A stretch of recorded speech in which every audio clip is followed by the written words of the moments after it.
You talk about leveling up your service. How many times has somebody asked you how to fill out a W-4?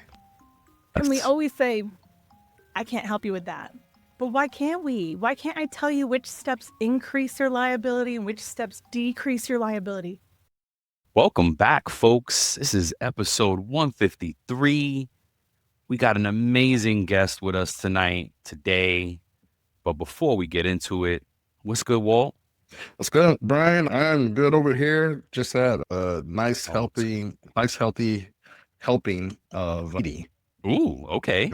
And some salad and I was gonna say, okay, everything. So that fitness going. Yeah, man. Just it was good. I'm good, man. I'm grateful. How are you? I'm good, bro. Good, man. Good. Just feeling good. Progress, not perfection. Just every day trying to do a little better. Got finally finished my analysis for financial fitness, like my 2024. Yeah. And this is just always an eye opener. And again, every year is the same category where we overspend in eating out. It's convenient.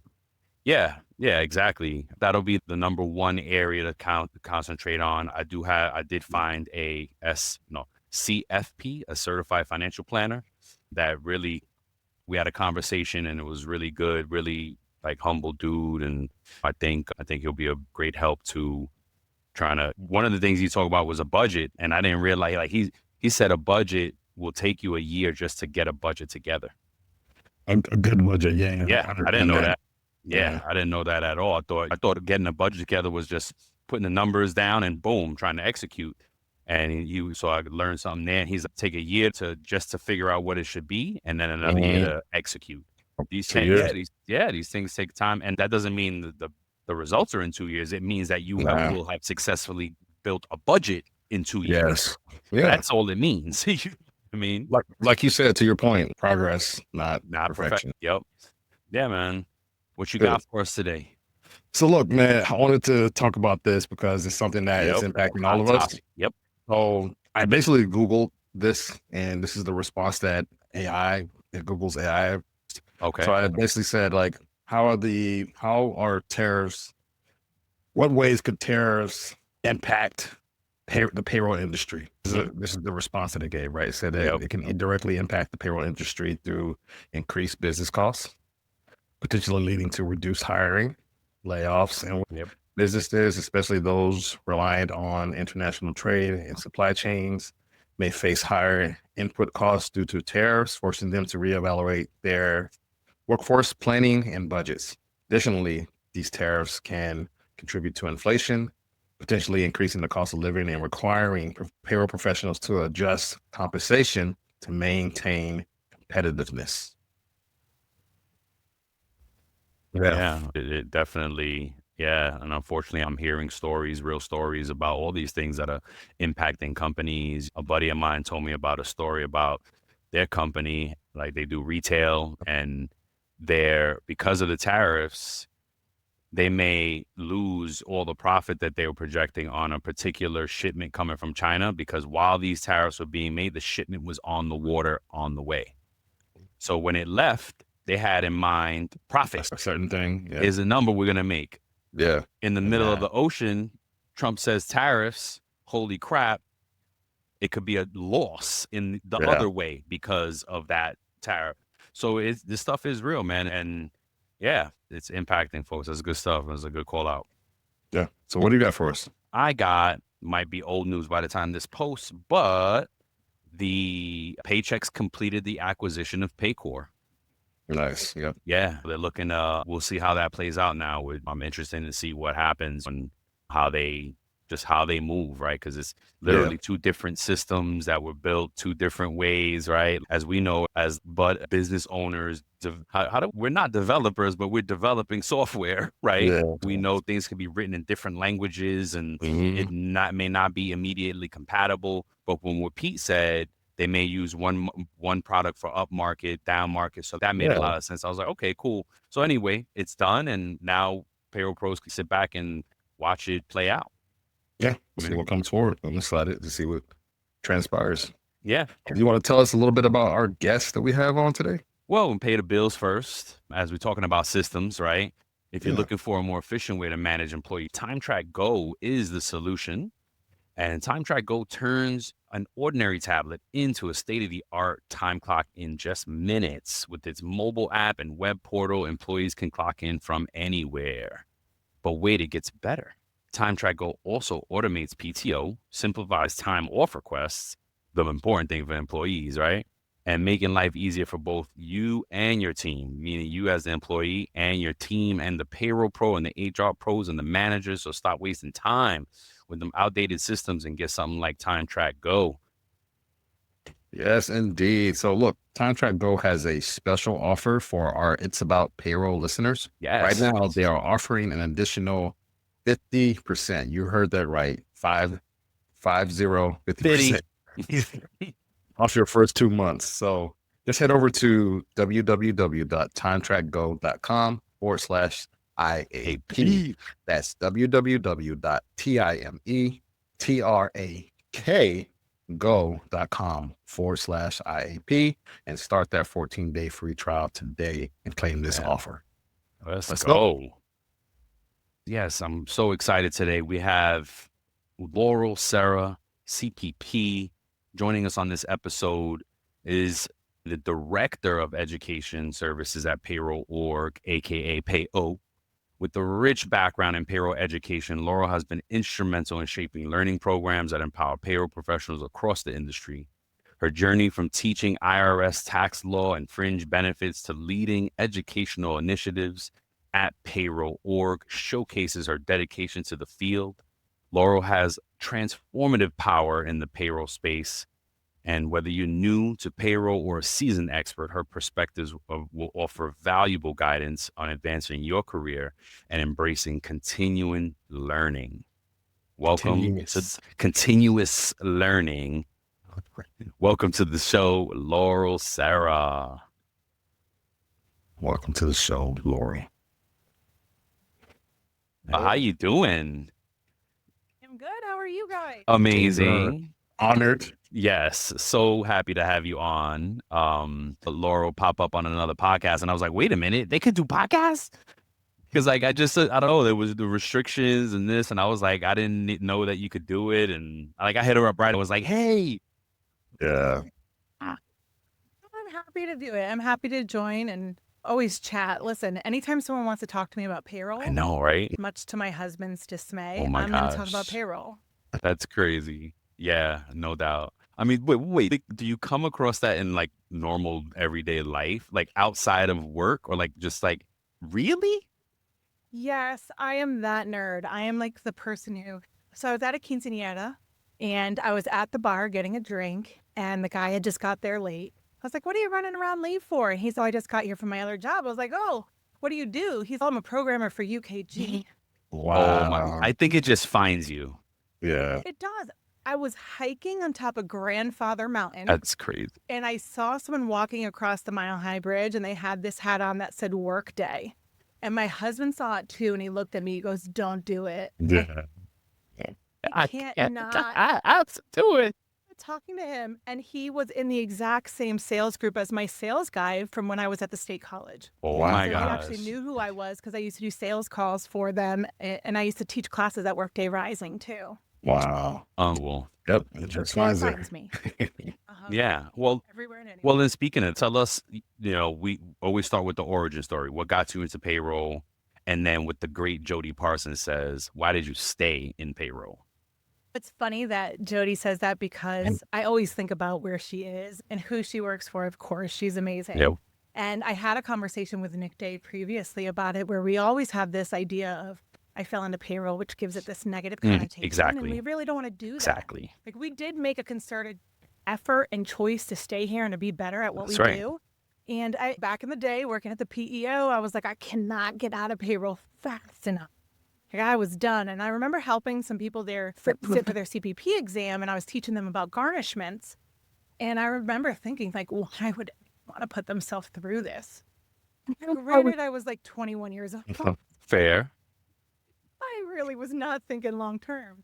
And then fast forward, here I am. And when I had left the PEO, I went to work for the state college. But when I was at the PEO, I had moved up into an implementation role. So I was bringing clients onto our services, And I was really enjoying that. But at the same time, it was like, when you work for a service provider, it is a different beast to work for. And while I learned so much about payroll, I learned about everything I wanted to be as an employee and a manager and everything I didn't want to be as an employee and a manager. But this opportunity arose at the State College, and one of my dear friends, Autumn DiRinaldi now, who also worked with us, she had said, hey, Palm Beach State College is hiring for an assistant supervisor. You should apply. And I was newly married, knew I wanted to have a kid, started to think about I needed to slow down a little. And so I applied, and I didn't hear anything for 3 months. Oh my God. Wow. Yes, it was in November, and then they closed during the holidays, and I did not start until after spring break in mid-March, and I was there for 10 years. Wow. And we went from 3 people to 9 people by the time I left. Wow. Implemented a whole new ERP system, plus we did a pay cycle change, everything at the exact same time. Nice. And it ended up being a really rewarding time there. I love having worked there. I still talk as often as I can with the team that is there. I got to help hire the person who replaced me. So, That's awesome. I'm always around. Yeah. It's been a really cool journey to see how it's come around and where I've landed. And now to be at Payo is just, I'm going on 5 years. Wow. And I still remember getting that call and thinking, are you sure you're calling who you You have to write Laurel. joke all the time. I'm like, I read my bio and I'm like, who is that chick? She seems like she has her stuff together. Yes. What is going on? No, I get it. I get it. No, but But no, it's been wild. How'd you get into the PEO initially? Through a temp agency, ironically. Yep. Good old AOL chat rooms back Oh in the my day. gosh. You guys are elder millennials like I am. Yep. And I got really good at that 10 key and typing, getting in those chat rooms. And so when I went to the temp agency and they make you do the typing test, they go, you're a really fast typer. You'd be great at payroll. Okay. I was like, you're going to pay me? Whatever. I'll do whatever you pay Yeah. me for. And so they placed me at a PEO. That one actually went under Oh. about 3 months. Yeah, that's probably going to be one of your horror stories one day. Oh my gosh. 3 months I spent there, and a high school friend, now Margarita Zambrano, she worked at the PEO with us. She was Margarita Blythe, or Melissa Blythe at the time. And so she was working at that PEO and said, hey, I know they're hiring. You should go talk to them. And so I came in as a new hire specialist instead of payroll. Nice. And that was just literally all day long loading employees. Wow. All Having day to long key them loading in? employees. Nonstop. Ugh.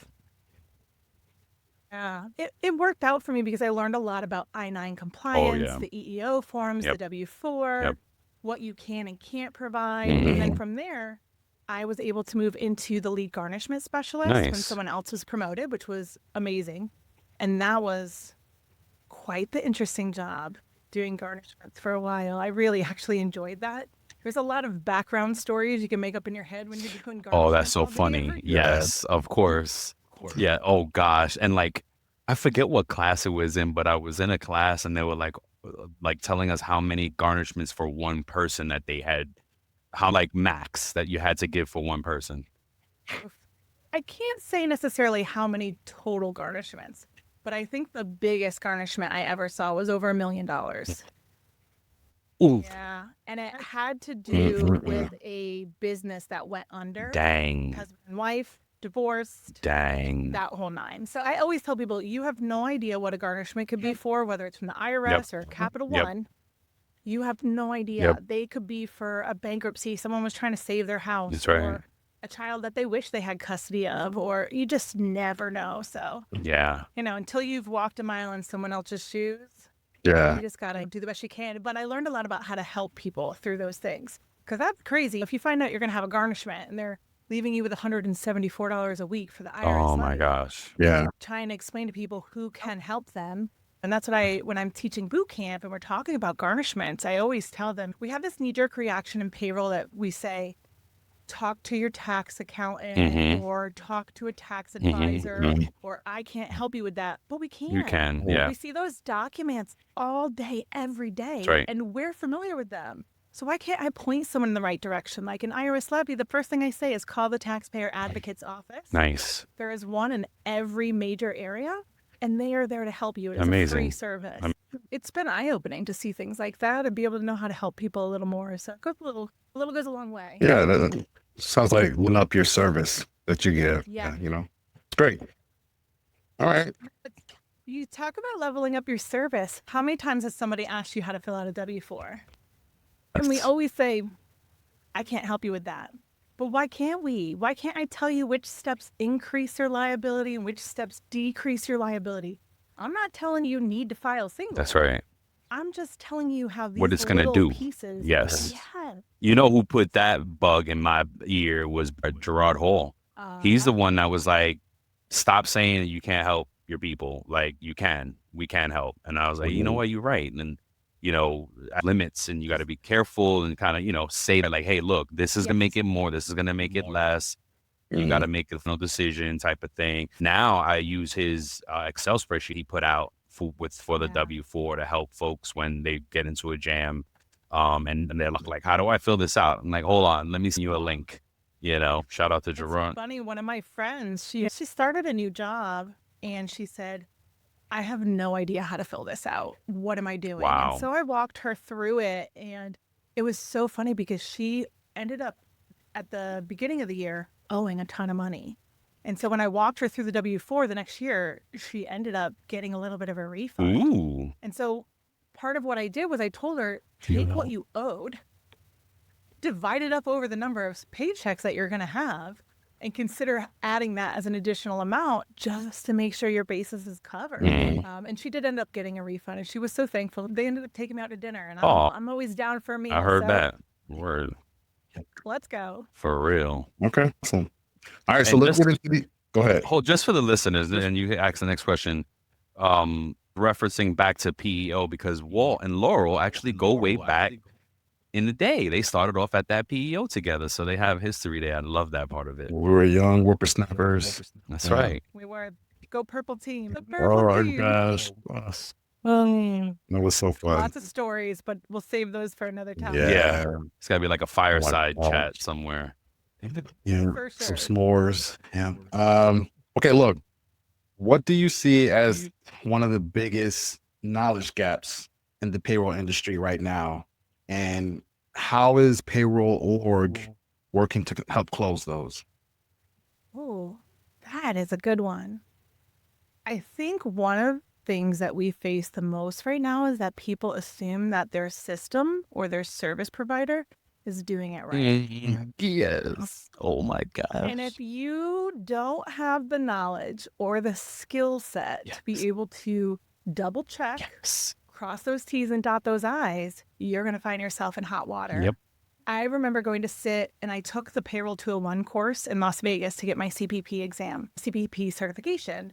And she started to explain how overtime is calculated. And there's a knee-jerk reaction. When you ask anybody what they make in overtime, they tell you time and a half.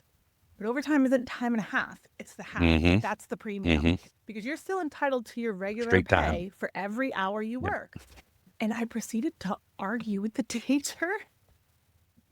Wait, were you already at Payo when this was happening? No. Oh my God. I was going to say. Oh, I was a student, but I proceeded to argue with her. I was like, no, I work for a state agency. I think I know how to do it.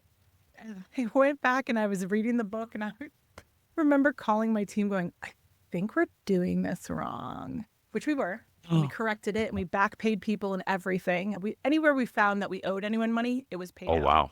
I had one employee, we went back a couple years actually Really? and made it whole. Yeah, absolutely. Let me And action that's- here with that, though. Did you have to get permission to pay all those back wages? So here's the thing. I see a lot of payroll professionals who are afraid to be confident in what they know and to stand up for that. And the right thing to do when you find out that your organization is out of compliance and not paying someone appropriately is to make sure they get paid right. And I used to joke that the controller would say, we don't have the budget for that. And my response to him was always, the budget isn't my job. My job is to keep you compliant and to pay them. No doubt. Now, if somebody's working overtime and they're not supposed to be because they don't have a budget, that is a disciplinary That's issue. right. That's something you need to take up with HR. but you hired me to do a job, and that is to keep you compliant. And I assure you that I am not trying to over or underpay anyone. The only thing I have is my name. That's right. That's how I got to where I am now. Yep. Because I am going to fight for what's right. And when you find these companies who aren't paying appropriately, it can be really hard to break that down to them and say, it's not right. I have people ask me all the time, oh, my son got their first check. Why is their overtime showing up this way or that way? Or why is it separated here? And I always tell people, bring me your timesheets. I'll look at them. Bring me your paycheck. I'll look at them. No doubt. I've had friends bring me jump drives, follow W-2 No information, doubt. and I'm auditing it, Awesome. making sure they're getting their premiums. But to circle back to what you said, it's a certain amount of helping people learn is also helping them understand that they have to take ownership of that as well. We teach these classes in and out all day, whether it's a CPP boot camp or it's an hour-and-a-half webinar. Just because we're leading the horse to water doesn't mean we're making them drink. That's right. Yeah. Yeah. And so one of the things I've really been focused on with Dan Dicus, he's the Senior Director of Education Services, is really trying to elevate what we're doing. Not just a regular webinar where everybody's logging in to get the RCH credits, but really interacting with people and engaging them so that they are actually getting those cogs turning in their head and they're actually going, oh, wow, maybe we're not doing that. Or maybe we need to be applying this here or there, like double checking your service provider, making sure they've updated the tax tables at the end of the year. Yep. Are they ready for Secure 2.0? Yep. Or are they ready for the electronic transmittal of your informational returns? Yep. There's a lot of things coming, especially with Tax Cut and Jobs Act. So we are constantly thinking about different ways that we can approach a program, different ways that we can deliver the program, and really just to figure out how we can make sure that in a day of instant gratification, that we're still getting them to understand the value of either certifying and getting that certification, or at least doing continuing education to continue to upskill themselves so that they can be a bigger, better professional out there in the workforce. Amazing. So, in your opinion, how have training and speaking of certification, how have training and certification, how have the needs for them evolved over the last few years, especially with remote work and maybe global payroll becoming more common? Yeah, global payroll is a whole nother beast, and we can touch on that in a moment because It's all, yeah, for real. But if you look over the last year or so, the last few years, obviously we had this push to remote work with the pandemic. Many people found themselves working from home, sheltering in place. Payroll Org was already teaching remote classes at that point. Bootcamp was already remote. They already had a platform going live. So the cool thing is at Payo, which I joined in July of 2020, Oh, wow. they were already teaching classes, and they pivoted their Congress that year of 2020 into a virtual delivery so that people could still partake in it and still come together and network, whether it's through the chat room or other things. But they are constantly trying to consider different ways to approach. Now, the thing that I find the best is as you see this transition of generations in and out of the workforce, you're seeing Gen Z and millennials who are a little more conscious, or rather, maybe they're watching the different ways that people need to learn. But not everyone learns the same way. Yeah. Not everyone is neurotypical. Some Yep. people are neurodiverse. Yep. Whether it's, I need you to have closed captioning for me because I'm hearing impaired, or if I need you to have a more dynamic presentation where you're asking questions to keep my attention because I can't focus. Those are all things that we're constantly trying to consider and adapt to, whether it's looking at the color difference and variance between the background and the foreground of words. That's how deep sometimes we get. And for myself, I manage the PayTrain product, which is part of Bootcamp, but also separate. And that is my baby. I work so hard on PayTrain, and I already started on 2026 updates. Nice. Even though 2025 just launched a month ago, literally a month ago. Yeah. And it's because there's always more that we can do, whether we're adding more dynamic questions or our 2025 product launched, and now we have audio capabilities of the books. Awesome. Or we have an interactive e-reader of that program where it now pops up these questions Oh, to wow. check your understanding. Yeah.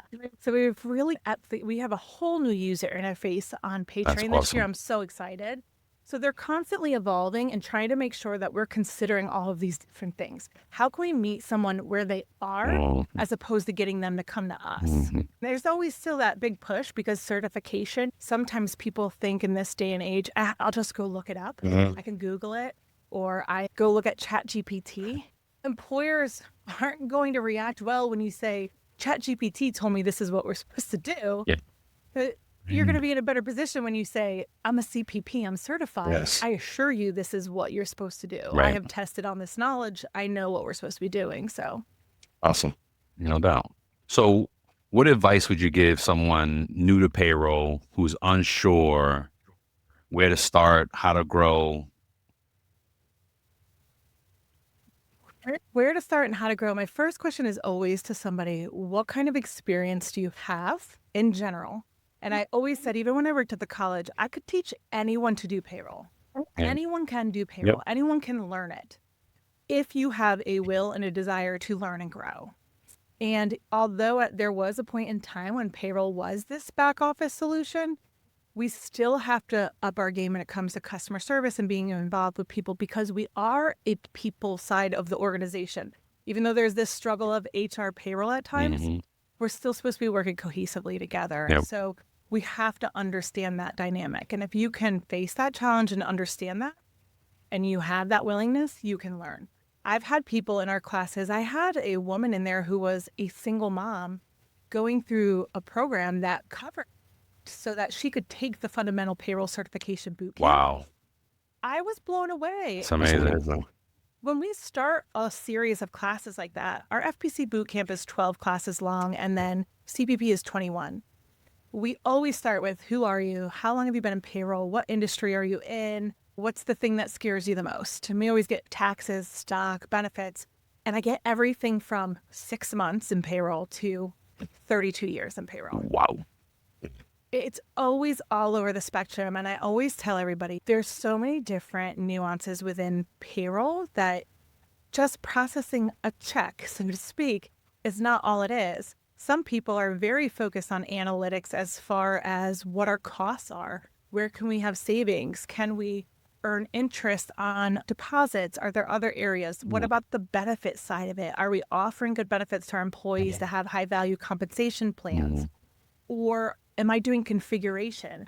Am I doing HRIS systems? Or am I the one overseeing the team who's making sure it all comes together? Yep. So there's a little bit for everyone depending on where they want to be. You can still be a back office person, and you can be a report writer, a number cruncher, an analytics person. So you got to find something that speaks to you and then dive in wholeheartedly and learn as much as you possibly can. Yeah. I was just reading payroll. He was just covering that about like, if you was talking about how folks, find themselves like at rock bottom and but if you have that will to reinvent yourself, if you have that gumption to just kind of, you know what, I'm going to dive into this. I'm going to make the best out of this. And I'm going to come at it really, enthusiastic that you can change your career. You can change your trajectory. So that spoke to me a lot. Yeah. It's wild. I'm telling you, my son's in 7th grade, and it's so funny because he'll hear me talking about a payroll issue and he's like, even I know about those taxes. Oh my God. So he really listens to you. He's overhearing your whole deal. There was one day he came home and he said, how much do you make? And I said, one day, Bubby, I will tell you because I do believe in transparency. Sure. And I will share that with you. I want you to know what I make and what's out there. I said, but how much do you think I make? I don't know, like $400,000. Amazing. I'm like, I wish I did, but I don't. And I said, how much do you think per hour that is? And he goes, $20. Oh my God. I said, okay. I said, if mommy works 40 hours, how much is that? And so he did the calculation. This is the kid who used to write math tests on the tip receipt for the waitress saying she'd love it. Oh my Very much gosh. did. And so he wrote it out and I said, okay, don't forget we have to pay taxes, but let's first make sure we know how much that is. So I made him do 52 weeks and we got the year and he was like, okay, so how much comes out for tax? I said, which tax? let's just use 22% for now for federal income tax. I said, we've got Social Security and Medicare. And he's, okay, what are those? So I explained them to him. And then I said, he goes, okay, do you get to take home everything after that? I said, no, because I got to pay for you to go to the doctor. So I got to have health insurance and I got to have retirement. And so we did this calculation where we compared the $20 earnings and it ended up being like a $14 take home pay. And he was just blown away by that. But it's interesting that his mind was able to wrap around the whole concept that there's so many different nuances within it. And big push for STEM.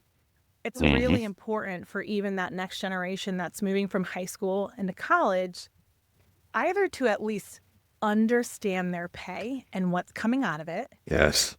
And or knowing that this is a profession worth pursuing because people will always have to be paid. Yep. It's going to be here no matter what. It doesn't matter if there's AI or not. Yep.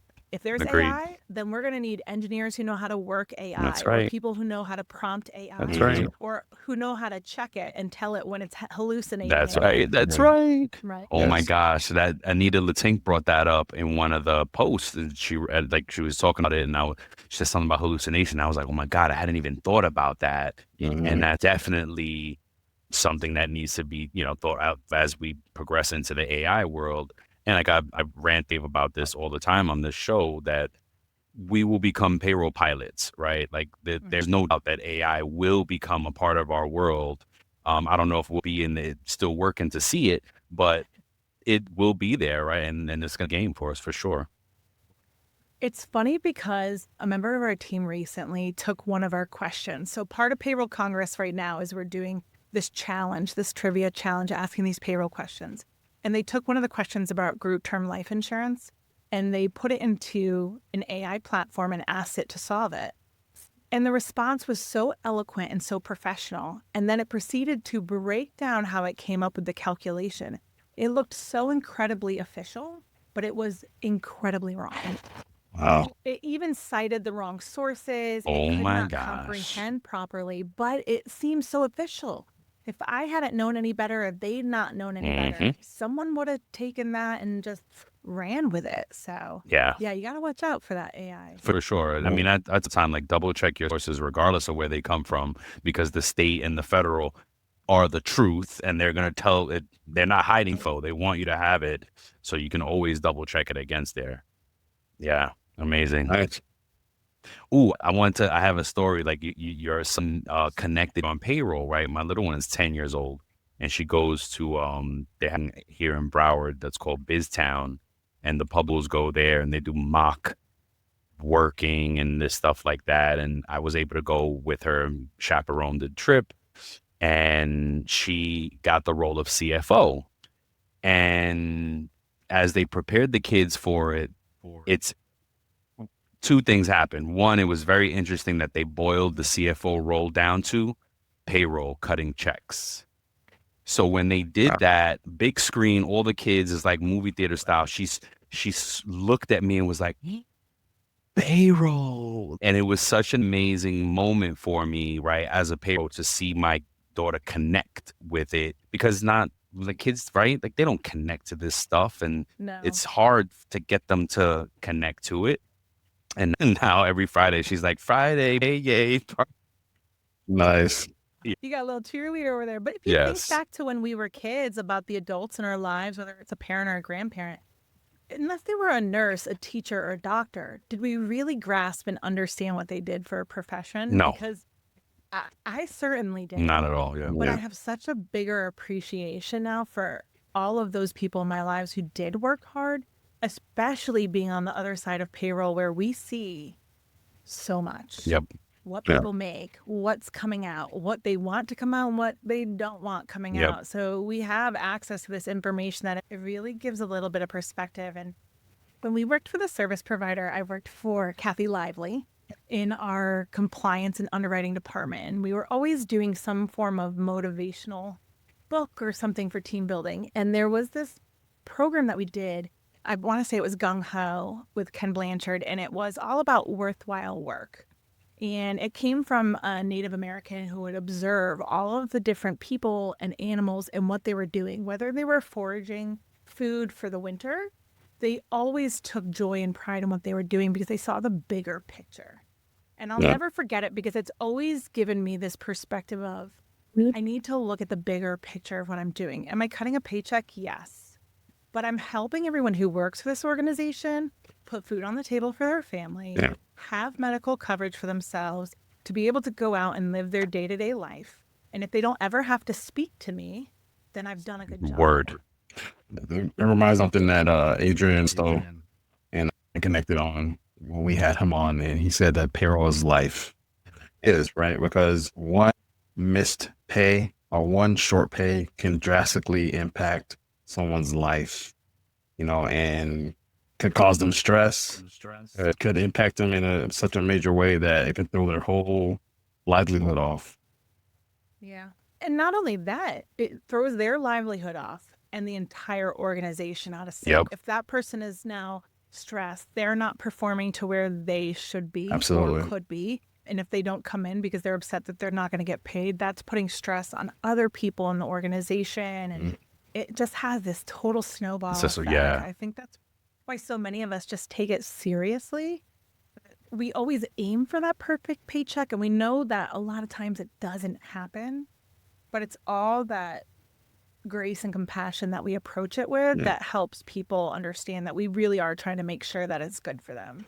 For sure. All right. So, listen, what skills or competencies do you think the payroll professional of the future will need to thrive? Humor. No doubt. I think there has to be always problem solving. Problem solving is like the biggest thing that we do, right? Yes. Whether we're investigating a new law, a new regulation. Is it pending? Is it not? Is it in the system? Is it not? Are people loaded? Always figuring it out. Even if it's someone who just calls and says, I didn't get my check. Yep. And you go, okay, hold on. Let's take a step back. Yep. First, let's figure out if we paid you. Did you submit a timesheet? Did you change your direct deposit? Did your timesheet go over to your supervisor and they not approve it? So we're always constantly dealing with these challenges and trying to help find solutions for them. I don't think that'll ever go away. So whether you have that now or later, you're always going to need it. And it's only going to help you in everything else in your life anyway, because if you can easily adapt and overcome, then you can handle anything. For real. But I also think that you always have to maintain a certain amount of curiosity and challenge.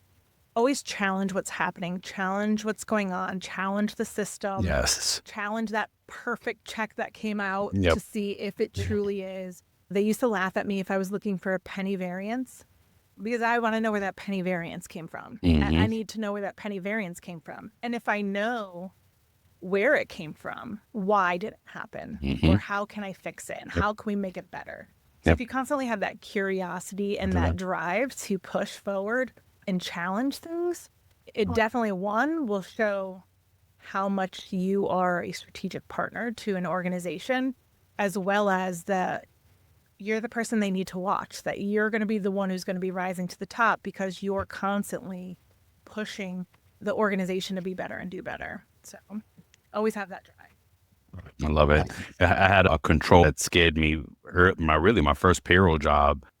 He said, "Penny a way could be $1 million the other way," and I was like, that always stuck with me. So I never took any variances for granted, right? I would just always be like, sure, like you said, how to dip in, and I encourage teams always, don't worry about the mistakes. Tell it, like, let's about the mistakes. And Ray Dalio, it's in his book and principles about like, who want the errors to be documented, so how to driving those errors, how to fix them. You only get better from it, right? If you're not sharing the errors and the mistakes, and then can't cover stuff up, like there's no covering. I made a rookie mistake the other day, and I immediately told my leaders, like, guys, I just made a rookie mistake. Just letting you know, just so if it comes back on somewhere else, you be here first, right? Like, think about something else too. I forgot now. Oh, my purpose, because talking about it. And I was like, what is my purpose? And me and Walt have been having this conversation for a while, and I don't think it's the cutting the check and payroll is life. It's the problem solving for me. It's the part that drives me. When unfortunately, like it's a sword when payroll is quiet, because paydays, right? When payday's quiet, I won. But like, damn, I'm bored. What did I do now? You know, it's like, Uh-huh. and You're like, okay. I don't get, but then then it's got to propel you into solving the future problems, right? And challenging things. And we talked about the handbook, the employee handbook. And I was like, not everything in there is right for the process. So you can challenge Correct. because back in the day, these handbooks were written without automation and without all this, like, and the handbook been updated in 20 years, then guess what? The automation now is different. It'll actually drive policy change because you can do it better now. So don't be afraid to say, wait, why do we do this? I tell my two juniors that, look, if any of it be changed, let's try to change it. Let's challenge that. So it's funny you say that because there's a story of a young woman getting married, right? And she goes to her grandmother and says, I want to make a roast. And she goes, oh, I'll tell you later how I make my roast. And so she goes to the mom, and mom goes, okay, you get the roast, you cut it in half, you put it in the pan, and you put it in the oven for so long. And she goes, why do I cut it in half? She goes, I don't know. That's the way we always did it. So we just cut it in half, save it for later, and you cook it. And so the girl finally sits down with the grandmother, and the grandmother goes, I only cut it because my pan was too small. Yep. So when I was at the state college, I questioned everything. So yes. During the summer, they close on Fridays. They work 4 10-hour days. Ooh, that's and during awesome. the winter, they close for that week of Christmas Yep. and New Year, usually about 2 weeks. Yep. If payday fell on one of those days, they paid the last working day. So when you're closed for 2 weeks and you're on a semi-monthly payroll, we would pay December 15th. And then the December 31st check would get paid on the 17th. And then no one got paid again until January 15th. Wow. And I don't know about you. Like, okay, I'm halfway decent with balancing finances, but I'm not that decent. A week before Christmas, oh no, it's not going to It's not going to look good, yo. I would ask, I don't know, that's the way we always did it. That's the way we always did it. And I finally ended up in someone's office who had been there since they were a student worker at the age of 17. Wow. Trying to retire. And they said, oh, I can tell you why we do that. Because we used to take the hard disk and bring it over to the bank so that they could take the ACH file off of it. Wow. This is 2018. In 2018, they were doing that. Yep. So that got changed. We immediately changed. There's no reason why you can't pay someone on a day that your company is closed. Exactly. As long as you had a bank day. You got to constantly challenge those different things, Yeah. whether it's the handbook or a way someone does it. And I got to I went up to the National Payroll Institute's conference in Halifax last year, and I was doing these tech roundtables where I would talk with people about their different technical things that they're facing and issues. And this woman says, stop asking why and start asking, wow, that's fascinating. Tell me more. Because when people hear why, they have this knee-jerk reaction of that's how I do it. And why are you questioning me? They get defensive. When you start telling people, when you say, oh, that's interesting, tell me more, people want to talk about themselves because the approach is completely different. And you have to do the same thing at your organization, whether you're new there or you're old there. Tell me more. How did we fall into this? Where did this come from? It's very fascinating. And it just goes further and further that you can really find a lot that way. I like that. And honestly, we could probably talk to you for hours. So as we wrap it up here, what excites you the most about the direction of the payroll industry? I think right now it's seeing the new people rise. When I came on board at Payroll Org, I was the youngest instructor they ever had. Oh, wow. And I was the only one who ever had a school-aged child. My son was in like 3rd grade at the time. Everyone else had older children or grandchildren. Wow. And they had been in their careers for 30, 40 years. We've got Larry, who's been at Payroll Org for 17 years as an instructor. Wow. He's been in the industry a long time. Or Jim Medlock, who's been I know Jim, payroll congresses. Many of his classes. He said to me last year, I bet I've been to more payroll congresses than you are years old. I said, actually, I'm the same age as Congress, so stop. But I think the really cool thing is getting to sit back and see this shift of no longer are we talking so poorly about millennials. It's shifted a bit to Gen Z, but they don't deserve it. It's always adapting and changing and getting better. But it's seeing the new wave of professionals come through and their curiosity, what's fueling them, and seeing how that is driving industry changes, benefits, EWA, work-life balance programs that companies are looking at, or compensation plans other than just salary adjustments. Yep. So it's very interesting to see as this new wave of professionals start to come to the top and start teaching and speaking out and sharing what they've learned. It's a really cool time to be at Payroll Org for myself. And I came in, this will be my 11th Congress that I go to. I'm very excited. Yes. And my first one, I was like, this is going to be the most boring and mundane thing I've ever seen in my life. Oh, thank God I'm in Vegas, so I can gamble.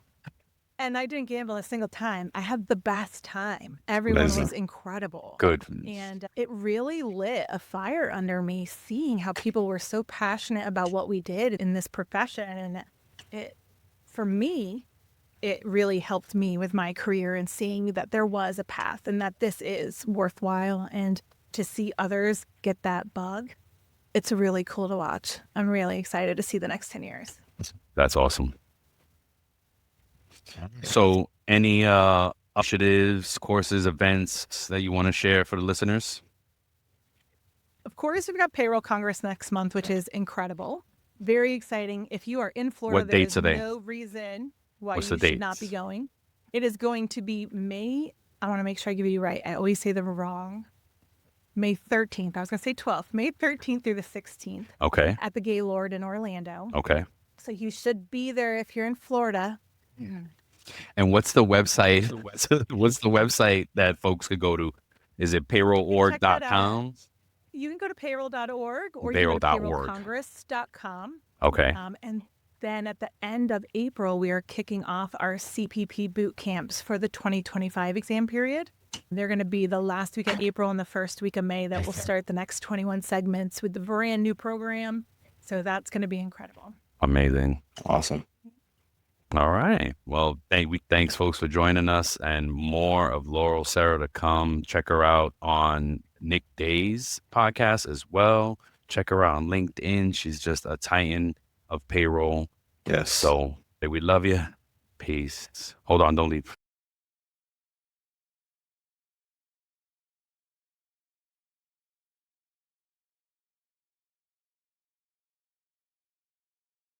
Before we sign off, here are a couple quick things.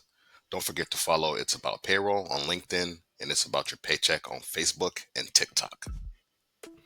Thank you for being part of our payroll community, and thank you for being a part of this journey with us. Until the next time, keep learning, keep growing, and most importantly, keep going.